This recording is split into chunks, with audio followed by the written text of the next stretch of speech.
Hello and welcome to my YouTube channel. आज मेरा RBI grade B का exam था। आज यानी 8 सितंबर 2024 को सेकंड शिफ्ट में मेरा एग्ज़ाम था। इस वीडियो में मैं आपको अपना सेल्फ गिवन एनालिसिस बताने वाली हूँ। तो आइए स्टार्ट करते हैं। मेरे टोटल अटैम्प्ट्स रहे 88।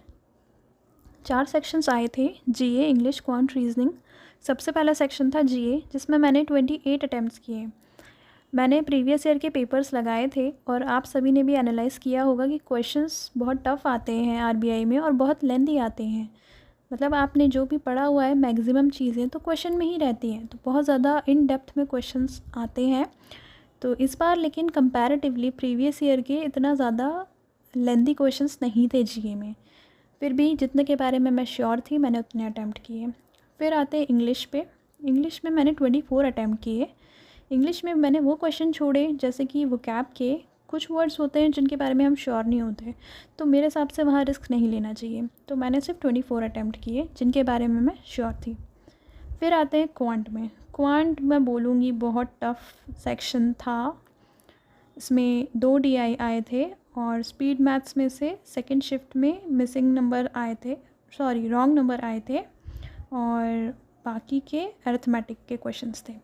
इसमें मेरा स्कोर सिर्फ 10 रहा, बट क्योंकि इसका कट ऑफ बहुत कम जाता है तो यहाँ पे रिस्क लेने का कोई चांस ही नहीं बनता। फिर आते हैं रीज़निंग पे। मुझे एक्सपेक्टेशन थी कि रीज़निंग बहुत टफ़ आएगा इसका, बट मैंने जैसे सॉल्व करना स्टार्ट किया तो मैंने एक बात ऑब्ज़र्व करी कि रीज़निंग मिसलेनियस जो थे ना, वो बहुत ज़्यादा कंफ्यूजिंग थे कंपेयर टू दी पज़ल्स। मैंने पज़ल बनाया, 1 बनाया, 2 बनाया, 3 बनाया, तीनों बन गए। और ऐसा नहीं है कि मुझे उसमें डिफ़िकल्टी फेस हुई, लेकिन अगर किसी ने स्टार्टिंग में ही टाइम वेस्ट कर दिया तो उसके लिए सही नहीं है। तो मैंने पहले इनइक्वालिटीज़ और सिलॉक्स कंप्लीट करने के बाद फिर पज़ल बनाया, और पज़ल जो इजी लगा मुझे, जैसे कि बॉक्स पज़ल और या फिर अरेंजमेंट्स हो सकता है, ये सब चीज़ें मैंने पहले कर ली एंड मेरा अटैम्प्ट रहा 26। ओवरऑल मैं बोलूँगी इस पेपर के बारे में तो मॉडरेट टू टफ़ था ये एग्ज़ाम, और क्योंकि ये मैंने पहली बार दिया है इसलिए मुझे लगता है कि इसके अटैम्प्ट्स 88 फ़ीज़िबल हैं। बाकी आप लोगों का ये एग्ज़ाम कैसा गया आप मुझे कमेंट्स में शेयर कर सकते हैं। Thanks for watching.